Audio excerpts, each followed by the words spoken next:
Assalamualaikum warahmatullahi wabarakatuh. Alhamdulillah rabbil alamin.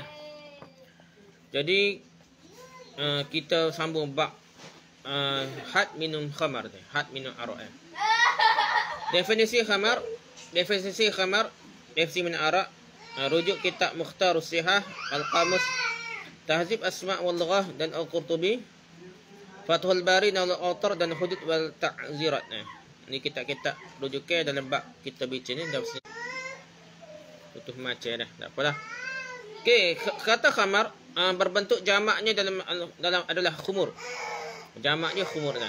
Kata ini merupakan bentuk muannas. Dan boleh juga dijadikan sebagai muzakkar. Khamar ni boleh jadi muzakkar, muannas boleh jadi muzakkar. Namun bentuk muannasnya lebih banyak dan lebih popular. Bahasa Arab ni kaedah dia benda tu bukan sekadar laki pun ada benda yang tak ada laki pun baik pun perempuan juga dah. Kena tengok kan tu dah penggunaan bahasa dia dah. Qidrun hazihi qadrun dah. Periuk tu ya kira perempuan dah. Ada. Jadi ada kaedah-kaedah yang menyebabkan ada benda-benda tu tak nampak data tin apa dia bubuh perempuan lelaki dah. Ni bahasa Arab lah. Jadi dia ni suhunya khamar ni suhunya perempuan dah. Muannas bukannya muzakkar. Kata ini jadikan muannas dengan huruf ha. Maka dikatakan hadhihi atau hadza khamrun atau hadhihi khamratun. Ini kata gitu ya. Dinamakan khamar ini menutup kerana ia tertutup sampai mendidih. Ada yang mengatakan kerana khamar dapat menutupi akal dan meliputi akal. Ada yang mengatakan kerana khamar ini dapat membuyarkan, membengongkan akal dan fikiran. Kesimpulannya, seluruh definisi ini itu terdapat dalam khamar. Maka khamar ditinggalkan hingga didapati dan tenang. Apabila khamar tersebut diminum, maka akal akan ditutupi olehnya sehingga dikalahkan dan diliputinya. Tidak ada penghalang dari kebenaran perkataan-perkataan tersebut seluruhnya. Kerana hal itu telah ditetapkan oleh ahli bahasa dan ahli ilmu lisan. Okey, tak apalah kita. Hakikat khamar secara bahasa. Kita bicara secara bahasa yang lebih tepatlah. Al-Fairuz Zabadi mengatakan khamar adalah sesuatu yang memabukkan dari perasan anggur atau yang lebih umum. Dan sesuatu yang umum itu lebih benar. Khamar diharamkan sementara di Madinah tidak ada khamar dari anggur. Sebab khamar yang orang-orang minum ketika itu berasal dari perasan kurma muda dan kurma kering sahaja. Al-Qamus Al-Muhit, gitulah. Walaupun asal-asal ni dia daripada perasan anggur, tapi yang diminum arak khamar di negara Madinah masa tu ialah daripada kurma, bukan daripada anggur dah. Yang penting mabukkan. Okay, hakikat khamar menurut syariat. Para ulama berselisih pendapat terkait hakikat khamar menurut syariat. Hal itu didasari oleh perselisihan mereka terkait hakikatnya menurut bahasa dan pemutlakan dari segi syariat. Pendapat ulama tersebut terbahagi menjadi dua. Rujuk Ibnu Abidin Ad-Dasuqi, Mughni Muhtaj, Radah Al-Bughni dan Kasyiful Qina. Ini kitab fiqh. Okey, jadi pendapat ulama jadi dua pendapat. Pertama, khamar adalah apa yang dihasilkan dari air perasan anggur bila telah pekat dan memabukkan serta mengeluarkan buih dengan menutupnya tanpa proses pembakaran dengan api. Ini merupakan mazhab Abu Hanifah dan sebahagian kalangan ulama mazhab Syafi'i. Kedua, khamar adalah setiap sesuatu yang memabukkan baik berupa perasan maupun sulingan dari anggur atau selainnya, baik melalui proses pemasakan ataupun tidak dimasak. Ini merupakan mazhab jumhur ulama. Dah. Jadi kira hak mana hak kira mabuk tak kira lah secara proses macam mana pun. Pendapat yang benar bahawa permasalahan ini termasuk yang dalamnya terdapat perdebatan yang panjang. Padahal Rasulullah SAW telah membuat batasan padanya yang mencukupi seseorang untuk tidak jatuh pada kepayahan dan panjangnya perdebatan. Ada bahasa macam-macam. Setengah orang ni duk cari i'rab dah. Dia kritik. Orang salah baca balik kritik dah. Bila orang tanya makna salah kau terjemah dia. Tak ada salah tapi tak erti bahasa Arab kata. Cuma tekan buah tu dah. Kalau dah konten maknanya salah tu bolehlah kita tekan gitu tak. Begitu juga masalah khamar ni, istilah ni dari segi hakikat khamar tu bahas tentang mana pun. Kalau hak kata perasaan anggur saja pun dia tetap kata haram benda mabukkan. Tu kata tak sampai dia kecek banyaklah kita ikut hadis Nabi ni. Diriwayatkan dari Ibnu Umar radhiyallahu anhu bahawa Nabi sallallahu alaihi wasallam bersabda, "Kullu muskirin khamrun wa kullu muskirin haramun." Setiap yang memabukkan adalah khamar dan setiap yang memabukkan hukumnya haram. Ibn Abidin apa? Ada hadis sahih, hadis riwayat Muslim, At-Tirmizi, An-Nasai, Abu Daud dan Ibn Majah. Jadi setiap yang mabukkan itu khamar, dan setiap yang memabukkan adalah khamar, dan setiap yang mabukkan hukumnya haram dah. Muskir itu mabuk dah. Diriwayatkan dari Abu Musa radhiyallahu anhu, dia mengatakan, aku berkata, wahai Rasulullah, berilah fatwa kepada kami terkait dua minuman yang kami buat ketika di Yaman, iaitu al-batak, iaitu dari kurma ketika telah lama didiamkan, dan al-mazar, itu dari jagung dan gandum yang diambil sarinya hingga menjadi keras. Lantas Rasulullah SAW telah dikurniai jawami al-kalim, perkataan yang singkat, yang syarat makna, padat makna, yang bersabda, kullu muskirin haramun, yang setiapnya sesuatu yang mabukkan adalah haram. Hadis sahih, hadis Bukhari dan Muslim. Habis cerita nama gapo ko, bio ko, gapo ko dah. Nama molek pun nak. Apabila nama tu berhakikat ni mabuk, ia haram lah. Bubur dadah ke gapo, pepejar ke cerai ke. Setiap yang mabukkan adalah haram. Senang cerita, selesai masalah ni. Hadis sahih, hadis riwayat Bukhari Muslim ni. Batatas tersebut mencakupi setiap unsur dari unsur-unsur yang memabukkan. Sesungguhnya Rasulullah SAW seorang yang paling fasih berbicara telah menyebutnya khamar. Kerana itu siapa sahaja mengkhususkan dengan jenis tertentu sahaja dari sesuatu yang dapat memabukkan, maka itulah mengurangi pemahamannya dan merosakkan makna umum terkait khamar, yang maknanya meliputi segala sesuatu yang memabukkan. Di samping itu, hadis-hadis yang terdapat riwayatnya terkait hal ini membatalkan pendapat yang pertama, yang mana disebutkan bahawa khamar tidak terdapat kecuali pada anggur saja. Di antara hadis-hadis tersebut, pertama, hadis riwayat Anas radhiyallahu anhu. Dia berkata, maksudnya, sungguhnya khamar telah diharamkan, dan khamar ketika itu terbuat dari kurma muda dan kurma kering. Hadis sahih, hadis riwayat Bukhari dan Muslim. Yang kedua, diriwayatkan dari Anas radhiyallahu anhu, dia berkata, sesungguhnya Allah telah menurunkan sebuah ayat yang dalamnya disebutkan pengharaman khamar, sementara tidaklah ada di Madinah minuman arak yang diminum melainkan yang terbuat dari buah kurma. Hadis sahih, hadis riwayat Muslim. Dalam lafaz yang lain disebutkan, kami tidak mendapati khamar yang terbuat dari anggur. Khamar kami terbuat dari kurma muda dan kurma kering. Hadis sahih, hadis riwayat Bukhari. Yang ketiga, diriwayatkan dari Ibnu Umar radhiyallahu anhu, dia berkata, satu waktu turun ayat pengharaman khamar. Sedang ketika itu di Madinah terdapat 5 jenis minuman arak. Tidak satu pun ada minuman yang terbuat dari anggur. Ada sahih dari Bukhari dan Muslim. Diriwayatkan dari Nu'man bin Bashir radhiyallahu anhu, dia berkata, Rasulullah SAW bersabda, inna minal hintati khamran, wa minal sya'iri khamran, wa minal tamri khamran, wa minal zabib khamran, wa minal asal khamran. Sungguhnya dari gandum dapat dibuat khamar, dari jawabut. Apa ni? Syair. Lebih kurang itu gandum juga. Gandum syair, hak molek dah. Dapat dibuat khamar juga. Dari kismis dapat dibuat khamar.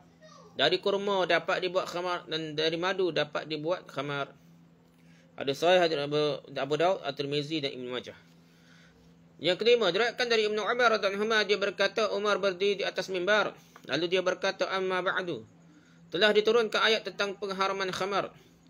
Dan khamar itu terbuat daripada 5 bahan, anggur, kurma, madu, gandum dan syair. Tadilah jauh syair. Adik-beradik gandum juga. Adapun khamar adalah apa sahaja yang menutupi akal dah. Hadis sahih, hadis Bukhari Muslim. Jadi semua benda yang memabukkan tutup akal dikira haram dah, dikira agak lah. Dan dalil tersebut dan selainnya yang banyak sekali jumlahnya menjelaskan tentang masuknya minuman-minuman yang terbuat dari selain anggur ke dalam nama khamar menurut bahasa yang mana Al-Quran diturunkan dengan bahasa Arab dan para sahabat menyebutkan dengannya. Hal ini mencukupi dari perbuatan membebankan diri dalam menetapkan namanya sebagai khamar dengan kias, disertai banyaknya perdebatan di dalamnya, bahawa kias yang jelas dengan anggapan tidak adanya dalil-dalil tersebut mengharuskan adanya kesamaan di antaranya, bahkan hal itu merupakan jenis kias yang paling tinggi kerana cabang dalamnya menyamai pokok dalam keseluruhan sifat-sifatnya. Kalau kata agak setiap benda mabuk ke kias, kita kata dalam jalan kias sebab yang sama memabukkan. Kalau kita kias pun kias paling tinggi ni, tambah-tambah ada hadis Nabi dah yang terai kata semua benda tu memabukkan haram dah, semua mabukkan tu agak dah. Hal yang mengherankan dari Abu Hanifah dan para sahabat rahimahumullah adalah mereka memperdalamkan kias dan menguatkan atas hadis ahad. Bersama dengan hal itu, mereka meninggalkan kias yang jelas ini yang disandarkan pada Al-Quran dan hadis. Ini pelik lah. Lihat Tahzib Sunan karya Ibn Qayyim dan tafsir Al-Qurtubi.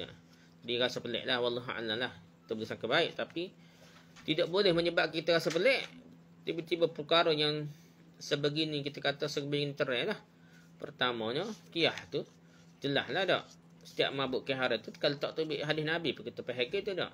Hari-hari ni bukan kes nama dia daripada anggur, daripada gapo. Dia bukan jenis kes sebab anggur dah. Sebabnya benda menyemabukkan dah. Lepas tu tambahlah ada hadis lagi dah. Jadi gitu dah nak gana dah. Kita ni lah mana pun, kita tak boleh ta'assub pada mazhab lah kalau berasa pelik dah. Kita sangka baik, mungkin maksudnya lain. Tapi dari segi kita tak boleh nak pergi, tak boleh pergi. Selagi kita tak yakin berdasarkan Al-Quran Sunnah, kita tak boleh pergi dah. Kita nak pergi yang dekat dengan Al-Quran Sunnah, kita faham berdasarkan Al-Quran Sunnah. Okay, lepas tu tidak ada perbezaan antara sedikit dan banyaknya khamar. Syariat mengharamkan setitik sahaja dari khamar daripada arak sekalipun tidak dihasilkan kerosakan yang banyak kerananya. Hal ini sebagai upaya pencegahan dari meminumnya lebih banyak lagi. Lihat Ighathatul Lahfan. Arak ni daya buat tu memang banyak minum, banyak mabuk lah. Tapi ambil setitik awak masuk ke apa dah. Jadi tak boleh juga haram dah.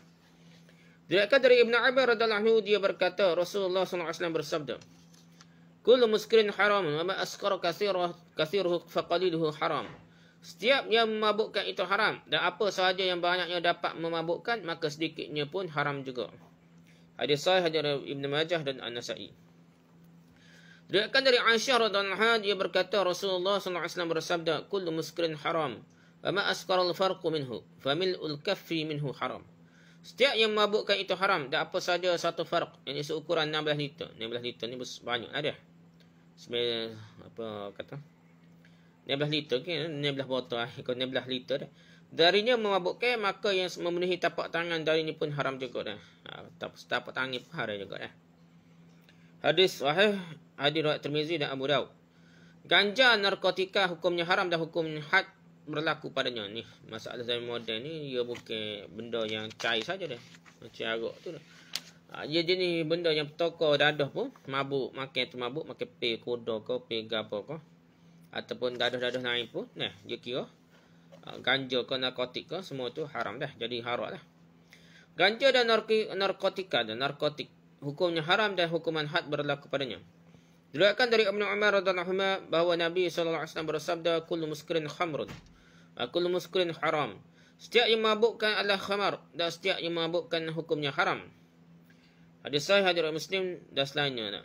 Hal ini meliputi segala sesuatu yang memabukkan. Tidak ada bedanya baik sesuatu yang memabukkan itu dikonsumsi, dimakan itu dengan cara digunakan dengan cara makan ataupun dengan cara minum. Baik berupa benda yang padat toko ataupun benda yang berbentuk cairan. Andai kata telah melalui proses fermentasi seperti khamar, penapanya ada. Seperti khamar, maka hukumnya haram dah. Yang pentingnya buat setaman jadi mabuk, haram dah. Andai kata ganja dicairkan bentuknya lalu diminum, tetap saja hukumnya haram. Nabi kita sallallahu alaihi wasallam diutus dengan membawa jawami'ul kalim, jadi kalimah yang sedikit namun syarat padat maknanya. Apabila beliau mengucapkan suatu kalimah yang umum, maka kalimah itu melingkupi segala sesuatu yang masuk dalam lafaz maupun maknanya. Baik hal itu terdapat di zaman dahulu ataupun di zaman sekarang, tempatnya mana pun maupun tidak ada. Tempat tu ke tempat lain ke, yang pentingnya benda tu termasuk dalam cakupan Nabi sallallahu alaihi wasallam yang kata kullu muskirin haramun, padahal dah. Terdapat riwayat yang sahih dari para sahabat beliau radhiyallahu anhum, yang mana mereka adalah orang yang paling tahu dengan perkataan dan maksud beliau bahawa khamar adalah apa sahaja yang menutupi akal. Hadis sahih dari Bukhari dan Muslim dari perkataan Umar radhiyallahu anhu. Sekiranya lafaz Nabi sallallahu alaihi wasallam tidak mengandungi makna segala sesuatu yang memabukkan, nescaya qiyas yang sahih dan sharih jelas ia dilekatkan padanya asal dan cabang dari segala sisi yang menghukumi terhadap persamaan antara berbagai-bagai macam bentuk sesuatu yang memabukkan. Jadi kalau tak ada hadis Nabi secara tu, kita boleh mikir, kita boleh guna qiyas yang sharih, yang terang, iaitu setiap benda mabuk tu serupa dengan arak, jadi dia juga diharamkan. Sehingga perbezaan antara satu macam dengan macam lain merupakan perbezaan antara hal-hal yang serupa di segala sisinya. Kalau kita bahas ke mana pun, walaupun daripada kurma, walaupun daripada anggur, daripada beras, daripada apa pun, Dia benda tu dari segi sisi memabukkan sama berlaku dia. Maka itu dikira haram dia. Oleh kerana itulah narkotik dengan berbagai-bagai macam jenisnya, ganja, opium, heroin dan selainnya ada banyak jenis. Kalau banyak jenis dadah dia. Hukumnya haram dan termasuk dalam kategori khamar, kategori arak. Kerana hal itu dapat menghilangkan akal. Tidaklah yang menggunakannya melainkan orang yang mengikuti hawa nafsunya, sebab di dalamnya zat yang memabukkan dan tidak menyedarkan diri dah. Hal itu mencakupi seluruh minuman yang memabukkan. Para ulama fiqh dari 4 mazhab dan selain mereka telah mencatatkan keharamannya dan tidak ada khilaf dalam masalah ini. Rujuk Ibn Abidin Dasuki Mughni Muhtaj Al-Insah. Akan tapi mereka tidak memandang adanya hukum had. Bahkan mereka berpendapat bahawa pelakunya dikenai hukum ta'zir. Dan sebagai mereka berpendapat bahawa keharaman itu tidak lain pada penyalahgunaan kadar yang memabukkan. Kesimpulan, narkotik dan ubatan terlarang setelah disepakati akan keharamannya, maka padanya terdapat hukum khamar berdasarkan dalil yang jelas. Sehingga tidak terdapat sisi untuk membedakan antara keduanya. Antara khamar dengan dadah dengan khamar ni tak ada beza pun. Hal itu sekalipun termasuk pada minuman memabukkan dalam dampaknya menghilangkan akal dan memunculkan perasaan senang dan riang. Maka sungguhnya hal tersebut meliputi dampak yang berbahaya pada agama seorang, akal, akhlak dan tabiatnya. Begitu juga dapat merosak perangai sehingga menyebabkan banyak orang yang menggunakannya menjadi gila. Mewariskan kehinaan kepada penggunanya serta kerendahan jiwa dan selainnya dari hal-hal yang tidak disebabkan oleh khamar. Jadi bahkan dadah lebih berat daripada arak sekalipun. Di dalam narkotik dan ubat-ubatan terlarang terdapat kerosakan yang tidak terdapat pada khamar. Sehingga narkotik dan ubat-ubatan terlarang lebih utama untuk diharamkan lagi. Narkotik dan ubatan-ubatan terlarang pun disebut khamar. Sehingga sedikitnya kadar telah menjadikannya haram sebagaimana banyaknya. Pengonsumsinya, penggunanya dikenai hukuman had juga. Sebagaimana Syekhul Islam Ibn Taymiyah rahimahullah telah membenarkan perkara tersebut. Hal tersebut, dia berkata, kaedah syariat menyebutkan bahawa apa yang diinginkan dan disenangi oleh jiwa dari perkara yang haram seperti khamar dan zina, maka padanya terdapat hukuman had. Adapun pada sesuatu yang tidak disenangi dan diingin oleh jiwa dari perkara yang haram seperti memakan bangkai, maka padanya terdapat hukuman ta'zir. Ganja merupakan sesuatu yang disenangi. Ganja arak, dadah ni lah. Syekhul Islam Taimiyah ada dah sama dia. Ganja merupakan sesuatu yang disenangi dan diinginkan oleh penggunanya dan tidak ingin ditinggalkannya, ketagih maksudnya, maka wajib dikenai had, hukum had padanya. Lain halnya dengan ubat bius dan semisalnya yang menutupi akal namun tidak menimbulkan efek mabuk. Juga tidak disukai dan diinginkan oleh manusia, tidak jadi ketagih lah dah. Sehingga padanya hanya dikenai hukuman ta'zir saja. Kalau betul tidak ada guna, tak ada faedah lah. Kalau nak bius, nak berubat, tak apa lah. Rujuk Majmu' Fatawa lah. Hukuman bagi peminum khamar. Para ulama secara umum berpendapat, bahkan lebih dari satu orang dari kalangan ulama yang menegaskan ijma' bahawa syariat telah menetapkan atas peminum khamar hukuman had tertentu. Diceritakan adanya ijma' terkait hal ini ialah Ibn Hazm, Al-Qadi'iyat, Ibn Habirah, Ibn Qudamah, Ibn Hajar dan selain mereka. Akan tetapi At-Tabari, Ibn Munzir dan selain keduanya dari sekelompok ulama menyebutkan bahawa tidak ada had terkait khamar. Kata khamar ni bukan hudud tapi ta'zir. Yang ada hanyalah ta'zir bagi peminumnya. Hal ini didukung juga oleh Syaukani. Imam Syaukani pun kata gitu juga. Ia menimbang kesihan ijma' dengan perselisihan sahabat sebelum kepimpinan Umar dan setelahnya. Keberpalingan dari kenyataan ini sama sekali tidak berdasar kerana perselisihan mereka terjadi terkait hukuman. Jadi tambahkan melewati 40 cambukan saja. Jadi khilaf-khilaf ni bukan masalah 40 dah, 40 tu. Kata hudud dah 40 lagi tu hak bincang, kalau bincang ta'zir pun dah. Jadi 80 dah. Adapun hukuman 40 cambukan maka tidak ada perselisihan tertanya berdasarkan contoh yang dikerjakan oleh Abu Bakar dan Umar pada masa kekhalifahannya. Jadi 40 tu kata hudud yang telah ditetapkan oleh Allah, yang tak boleh diubah Allah dan Rasul dah. Tapi kalau hak 40 lagi jadi 80 tu khilafnya, ada kata tu ta'zir lah, tambah ta'zir lah. Okey, terdapat banyak hadis terkait had minuman, hukuman had bagi peminum khamar, sebahagiannya telah berlalu. Dan para sahabat juga orang yang datang setelah mereka telah berijma' bahawa peminum khamar dihukum cambuk, dihukum rotan. Kemudian mereka bersih pendapat terkait kadar jumlah cambukannya, rotan berapa kali kena rotan, di dalam dua pendapat sebagaimana berikut. Ruji Ibn Abidin Al-Fawaqih Ad-Dawani, Mughni Muhtash Al-Mughni Al-Muhalla dan Al-Autar. Pendapat pertama jumlahnya 40 kali rotan. 40 kali rotan pendapat pertama ni. Ini merupakan mazhab Imam Syafi'i, salah satu riwayat Imam Ahmad, Daud, Ibn Hazm. Pendapat ini juga dikatakan oleh sekelompok sahabat radhiyallahu anhum. Hujah dari pendapat ini, hak kata 40 kali rotan adalah pertama, hadis riwayat Anas radhiyallahu anhu, ia berkata, Nabi SAW dahulu memukul peminum khamar sebagai hukuman dengan menggunakan sandal dan pelepah kurma sebanyak 40 kali. Tidak semestinya rotan lah dah. Selipar boleh kata nak buat kata dah. Buat bedah dah. Dan pelepah kamar sebanyak 40 kali ni. Hadis sahih hadis Muslim. Yang kedua, Uthman radhiyallahu anhu memerintahkan Ali untuk mencambuk rotan Al-Walid bin Uqbah terkait khamar. Dan Ali lantas berkata kepada Abdullah bin Ja'far, cambuklah ia rotan ia. Maka Abdullah bin Ja'far pun merotan Al-Walid. Ketika telah mencapai 40 rotan, Ali berkata, berhentilah, sungguhnya Rasulullah SAW mencabuk rotan penuh khamar sebanyak 40 kali rotan. Demikian pula Abu Bakar merotan, mencabuk peminum khamar sebanyak 40 kali cambukan, rotan. Sedangkan Umar mencabuk peminum khamar sebanyak 80 kali cambukan. Kesemuanya adalah sunnah. Namun 40 cambukan lebih aku suka ini.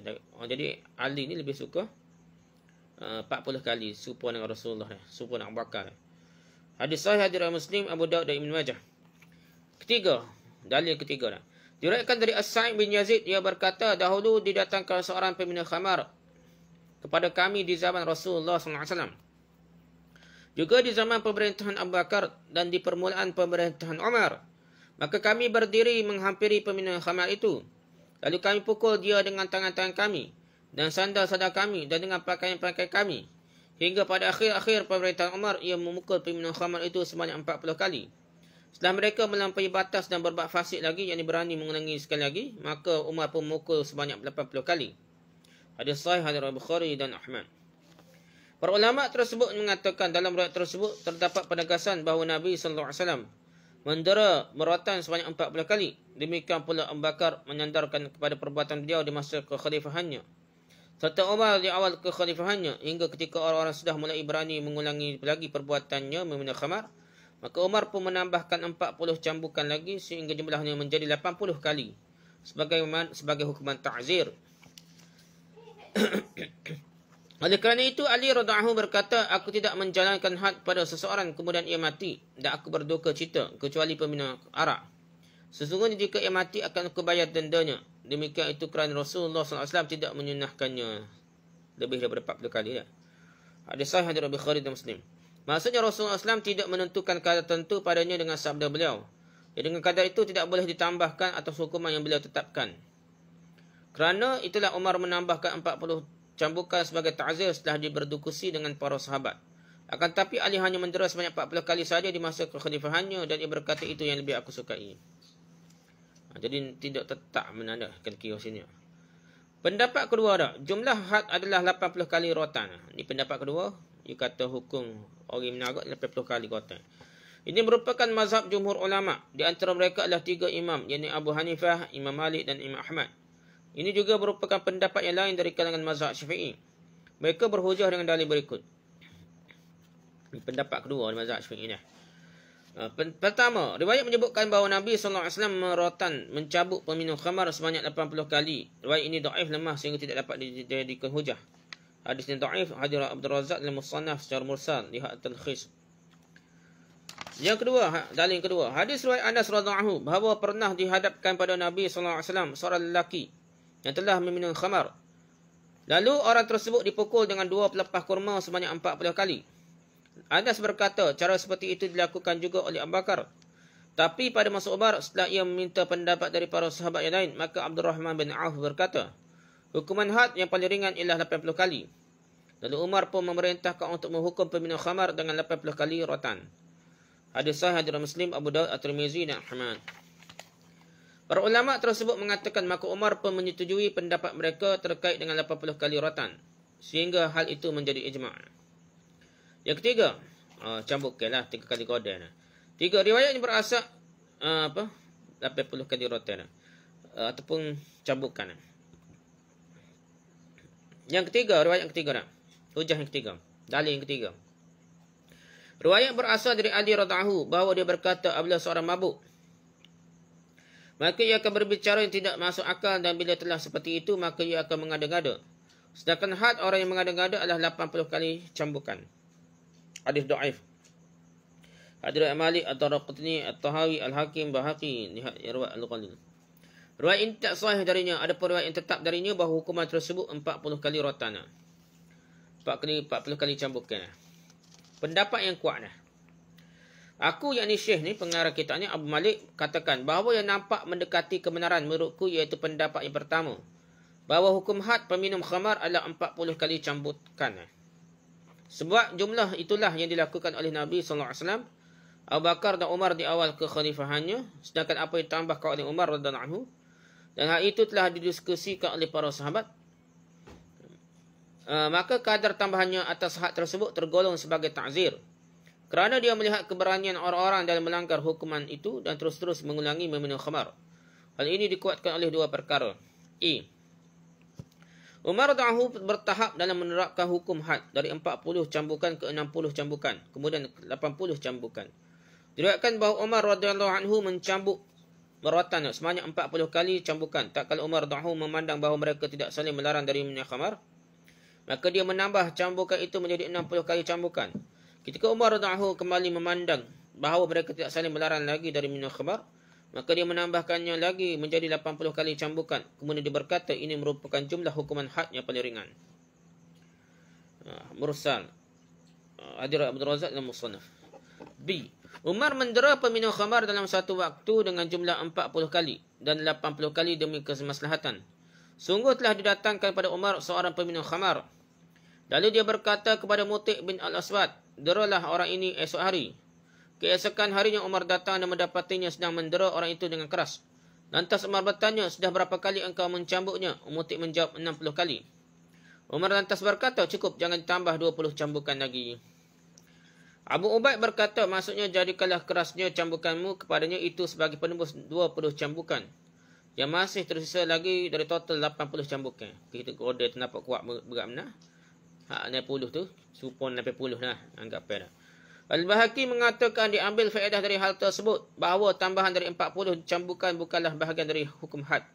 Sebab andai kata hal itu termasuk hukum had, tentulah Umar tidak membolehkan untuk mengurangi dari 80 kali cambukan dengan kerasnya cambukan yang diterimanya, yang mana tidak ada seorang pun yang menyanggahi hal tersebut. Rotan cambukan.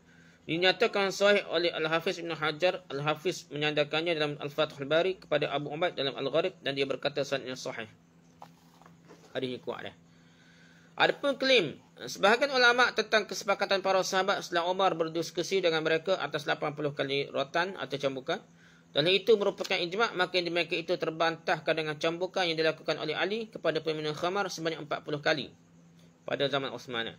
Demikian pula yang dilakukan oleh Uthman radhiyallahu anhu pada zaman Ali dan zaman Uthman. Itu bermula dah. Intinya hukum had bagi peminum khamar adalah 40 kali rotan cambukan, dan bagi seorang hakim boleh saja menambahkan di atas itu sebagai ta'zir sesuai keadaan yang ada demi kemaslahatan. Wallahu a'lam. Faedah. Pertama dah. Tata cara penerapan had bagi peminum khamar. Boleh memukul peminum khamar dengan pelepah kurma, dengan tangan, dengan sandal, dengan pakaian, dengan cemeti, rotan dah. Sesuai keadaan dan yang dapat menghantarkan kepada kemaslahatan dah. Maksudnya tidak straight, tidak tetap lah. Boleh berlaku dah. Yang pentingnya bedah lah. Godeh dah. Dalam hadis riwayat As-Sa'id bin Yazid radhiyallahu yang telah lalu, disebutkan, maka kami pemukulnya dengan tangan, dengan sandal, dengan pakaian kami dah. Hadis sahih yang telah berlalu takhrijnya, tapi jelah ada ulama bahas di peringkat awal Islam ni nak. Masa tu lebih kurang lah, ada masa mula pengharaman arak dan sebagainya. Diriwayatkan dari Anas radhiyallahu anhu, dia berkata Nabi SAW mendera peminum khamar dengan pelepah kurma dan sandal. Sahih. Telah berlalu takhrijnya. Ini merupakan mazhab Imam Syafi'i dan pendapat yang dipilih oleh Syekhul Islam Ibn Taymiyah. Adapun jumhur ulama, rujuk Al-Hidayah, Al-Qawanin, Mughni Muhtaj, Al-Mughni, Al-Majmu' Fatawa.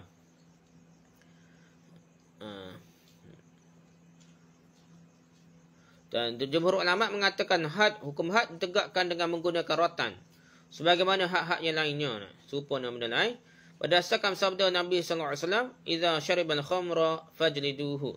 Apabila dia minum khamar, maka cambuklah ia dah, rotan dia dah. Hadis sahih. Nabi SAW memerintahkan untuk mencambuk merotan peminum khamar sebagaimana Allah memerintahkan untuk mencambuk merotan seorang yang berzina. Maka rotan cambukan itu sama dilakukan dengan menggunakan cemeti, menggunakan rotan lah. Juga kerana Khulafa'ur Rasyidin mendera pelakunya dengan menggunakan rotan. Demikian pula selain mereka.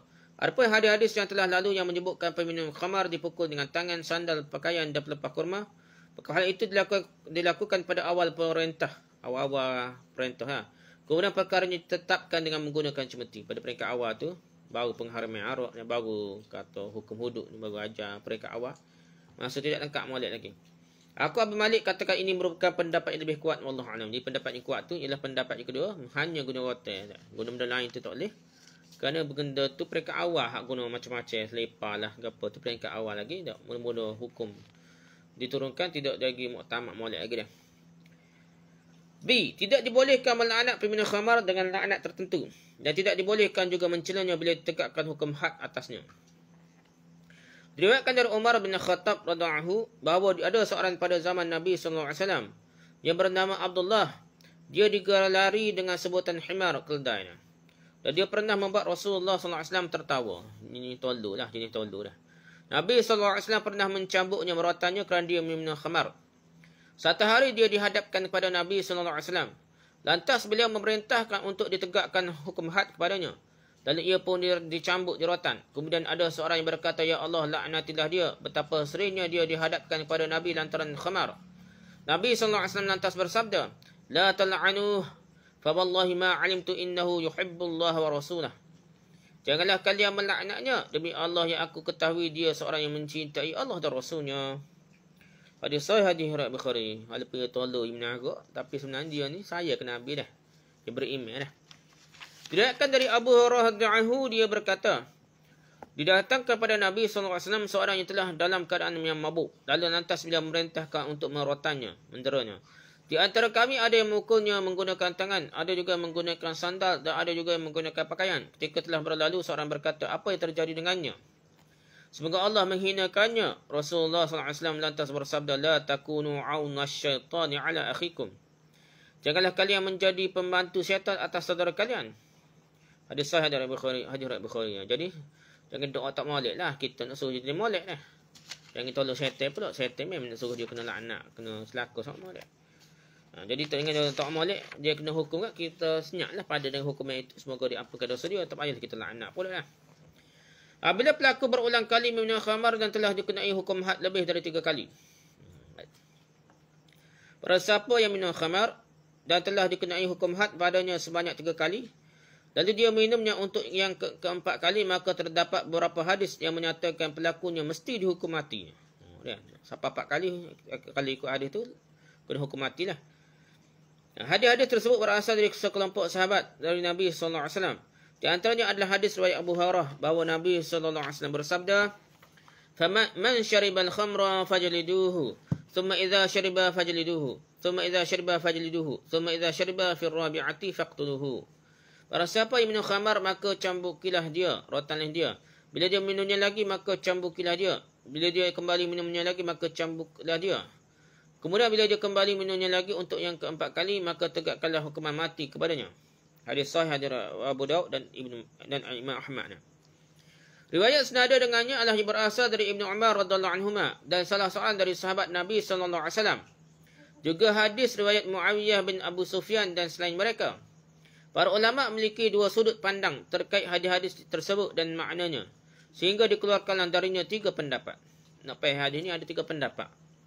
3 pendapat nak pergi hadis ni.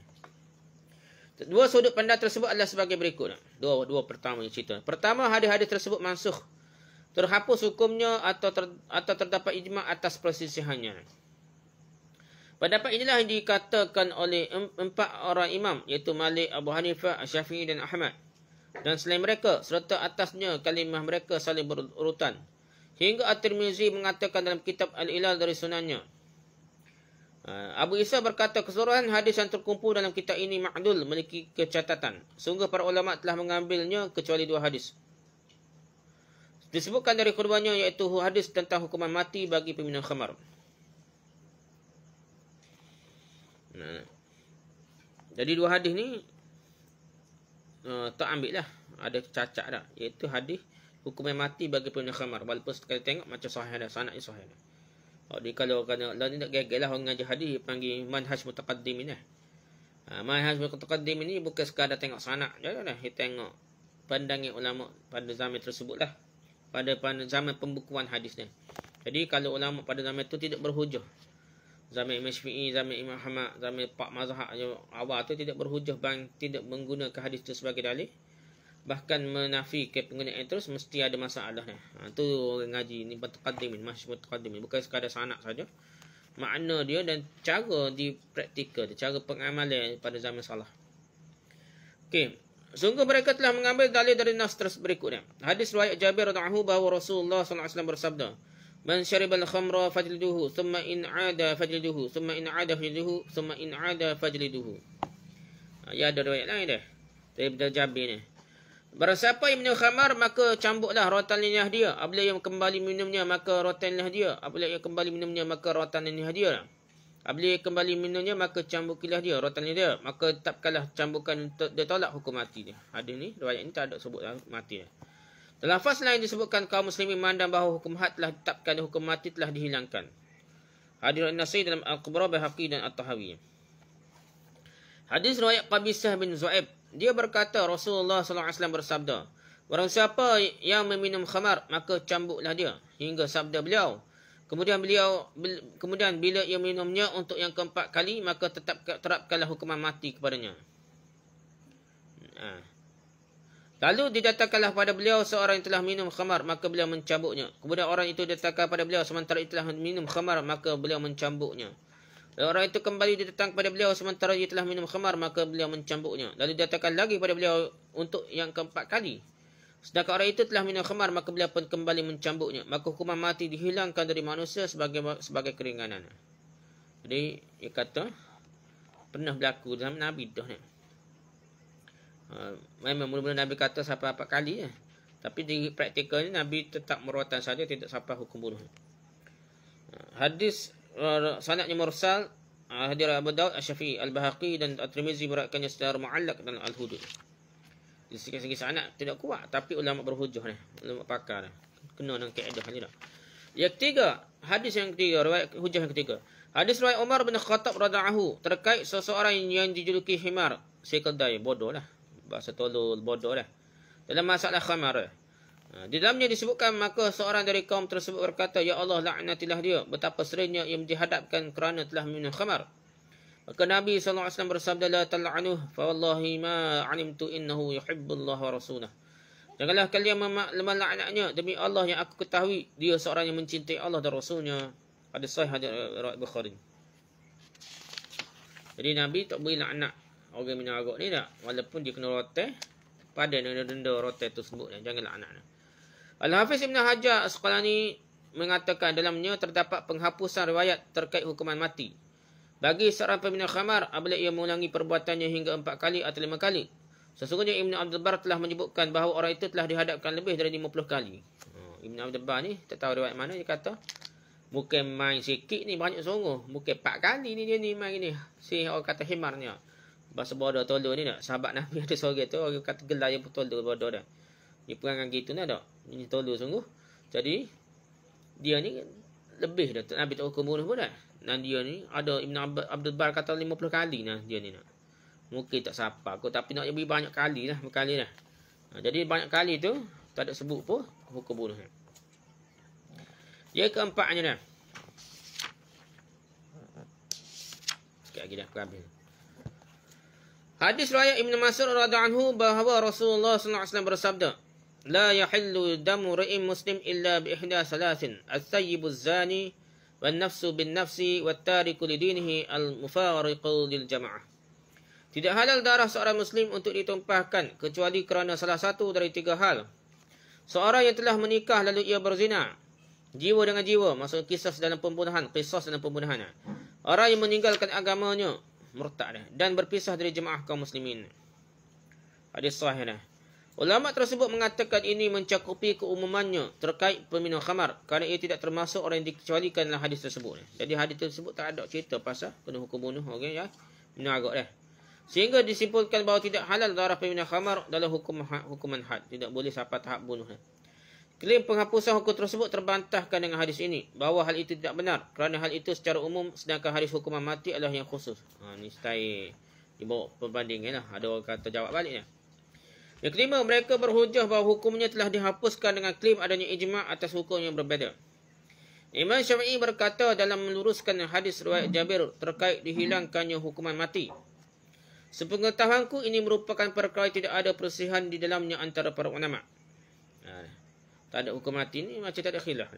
At-Tirmizi berkata kami tidak mengetahui adanya perbezaan di antara para ulama terkait hal ini. Baik ulama terdahulu maupun sekarang maksud tidak ada khilaf. Iaitu tidak ada yang kata mesti hukum mati. Yang kedua, hadis ini berlaku hukumnya dan tidak terhapus. Pendapat yang kedua yang kata kena jatuh matilah. Hukum matilah. Ini merupakan pendapat Abu Muhammad bin Hazm rahimahullah dan Ibn Qayyim al-Jauziyah. Jadi, maka keduanya bersepakat dalam mengambil pendapat ini namun keduanya bersisih terkait hasilnya. Ibn Hazm berkata peminum khamar dibunuh pada kali keempat sebagai hukum had. Sementara Ibn Qayyim berkata peminum khamar dibunuh sebagai ta'zir sesuai maslahat. Beliau telah berulang kali melakukannya sedangkan had tidak mampu menghentikan kebiasaannya dan ia meremehkan hal itu maka bagi peminum berhak dibunuh sebagai hukuman ta'zir bukan lagi sebagai hukuman had. Itulah dua orang ni je. Lain tu semua kata mangsuh nak tidak hukum bunuh lah. Kali kelima, kali keempat nak tapi dua orang ni Ibn Hazm dan Ibn Qayyim kata kena hukum bunuh. Kedua ulama ini telah membahas klaim terhapusnya perintah hukuman mati bagi peminum khamar yang telah 4 kali dihukum. Dan klaim ijma' atas hal tersebut dengan poin-poin berikut ni. Poin ni bantah ni. Ibn Qayyim dengan Ibn Hazm ni ulama hebat lah dah. Dia ambil pendapat jumhur ulama ni dia bantah ni. Pertama, Ibn Hazm menilai lemah hadis-hadis yang di dalamnya menjelaskan tentang dihapusnya hukuman mati. Pertama dia kata hadis tu kuat sahih. Kata 4 kali keempat hukum bunuh. Tapi hadis lain yang kata tidak bunuh tu tak kuat bagi dia lah. Yang kedua, klaim penghapusan hukum dengan hadis khusus seperti hadis Abdullah yang digelari himar sekeldai. Hal itu sempurna dengan tetapnya keterlambatannya dan didatangkannya setelah 4 kali serta dinafikannya perintah hukuman mati terhadapnya.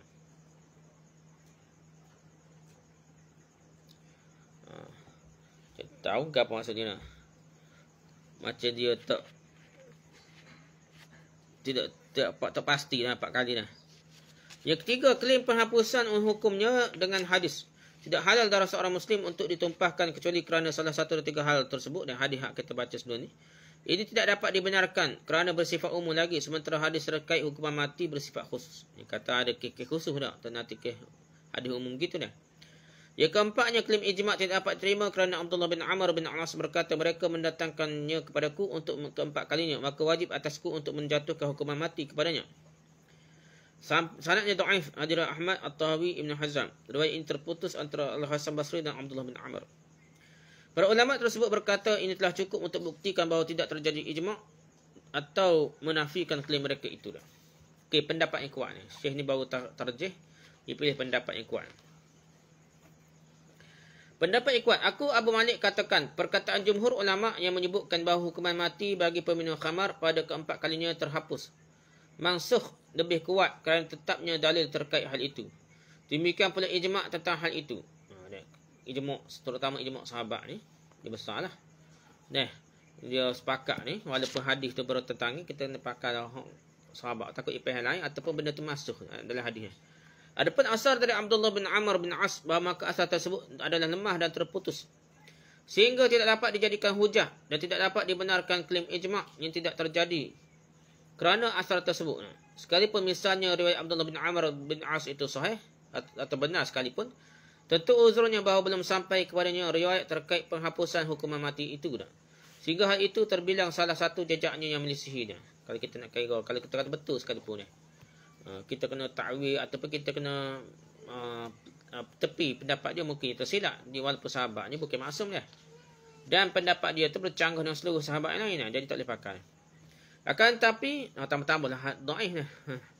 Akan tapi apabila orang terus-menerus meminum khamar, kecanduan dan sudah meninggalkan kebiasaan minumnya, suatu hak tidak dapat membuatkan mereka jera atau berhenti, maka apakah bagi seorang hakim berhak untuk menjatuhkan hukuman ta'zir kepada peminumnya dengan hukuman mati guna melindungi para hamba Allah dan mencegah kerosakannya sebagai salah satu bab siasah syar'iyah untuk kemaslahatan masyarakat umum?